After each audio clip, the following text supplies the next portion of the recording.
الرحيم. دلوقتي هنعمل لكم أكلة للأطفال، عشان هعمل أكل لأحفادي. وطبعا الأطفال كلها برضك تاكل زيها. هنعمل بقى رز بتاع الفتة، والتغذية عادي بالتومة بالخل، وهحط لكم عليها بقى ورك الفرخ. ده أكل للأطفال النهاردة، واللي أنا والشيف عليكم. هبتدي أهو. دلوقتي ادي المقادير، ادي الرز اللي هعمله، وادي الصلصه اهي القطع ضربتها في الخلاط، وادي التومه اهي دقتها اهي بتاعه الفته. دي اكله للاطفال. والفراخ بسلقها، وهوريكم هرجع لكم تاني ان شاء الله. يلا بينا بقى نشوف هنعمل ايه.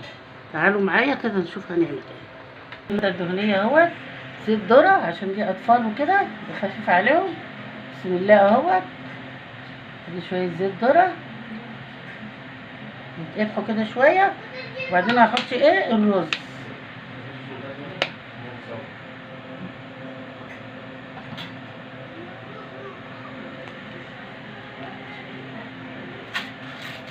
الرز اهوت غسلاه، نقياه وغسلاه وزي الفل وجميل، يستاهل بقى احفادنا واولادنا وحبايبنا.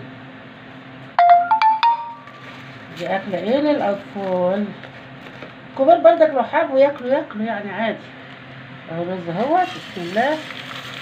حطيته لما الرز يتقلح، الزيت يتقلح شويه، يكون يبقى فيه قوي عشان يبقى تحفي، يعني يا دوبك يسخن كده.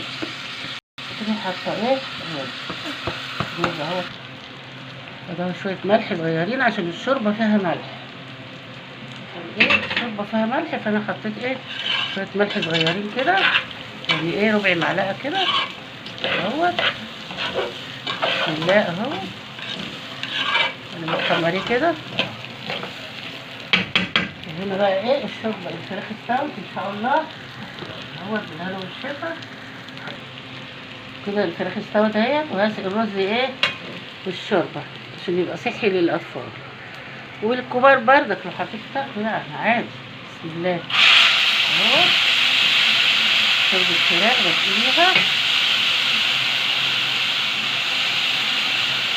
اهوت.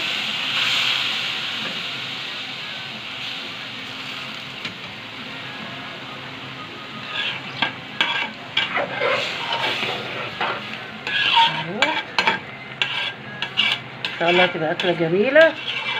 انا بصيت على احفادنا واولادنا واحبابنا اهوت. اول ما بيغلي كده بوطي عليه شويه، بوطي عليه كده اهوت، ياخد بقى راحته في السوا بس. وهرجع لكم تاني. تعالوا بقى معانا بقى هنعمل الصلصه اهو بتاع الفته بتاع الاطفال اهوت. بحط لهم بردك، بعملها بردك بزيت الذره اللي انا بالشفا عشان تبقى خفيفه عليهم اهوت. واحط لها توم.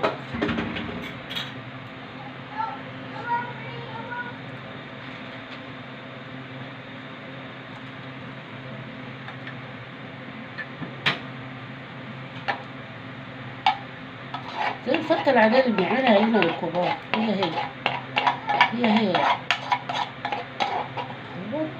التومة دي عليها كمون وعليها كزبرة ناشفة وعليها نقطة يعني فلفل أخضر عشان تديها ريحة حلوة.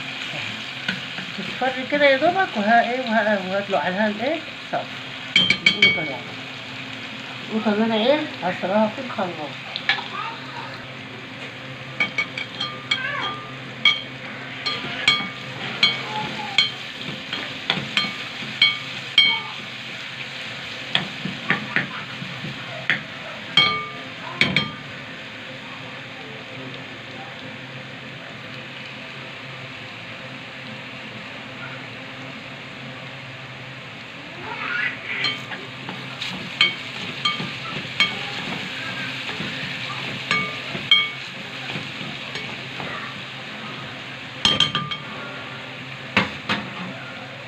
بجيب القوطة عشان أحمرها عليها.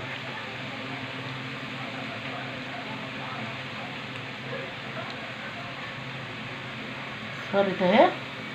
وادي الصلصة اهي. زي الكبار برضك بحط لهم ربع معلقة سكر عشان ما تحماش على صدرهم الاطفال برضه. واحنا برضه زيهم بنحط في الصلصه، اي صلصه تعمليها حط فيها شويه معلقه سكر صغيره، تقوم ايه متلملكيش حرقان على الصدر بعد ما تاكل. شويه سكر يعني ايه بسيطه كده. بسم الله.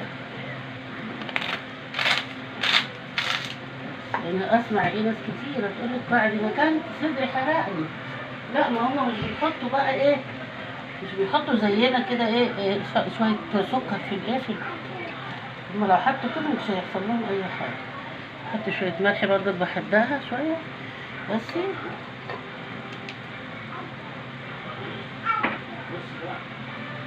هسيبها بقى ما تتخدع وهرجع لكم تاني. اهو رجعنا لكم تاني اهوت.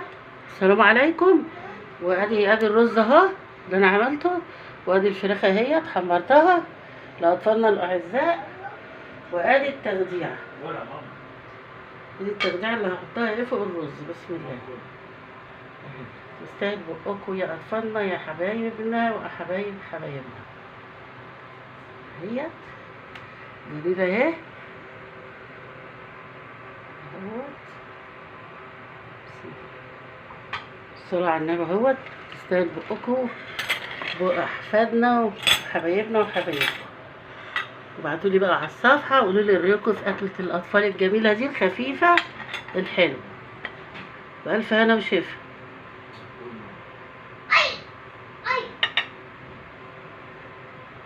اهوت. وابعتولنا بقى على الصفحة وقولوا لنا رأيكم ايه، ورز مستوي والتخديعة والفراخ كل حاجة مظبوطة اهيت قدام حضراتكم. وبألف هنا وشفا. ابعتولنا بقى على الصفحة بتاعتنا بقى يا حبايبنا وقولوا لنا رأيكم ايه في الأكلة الخفيفة دي تحت الأطفال، أطفالنا وأطفالكم. والسلام عليكم ورحمة الله.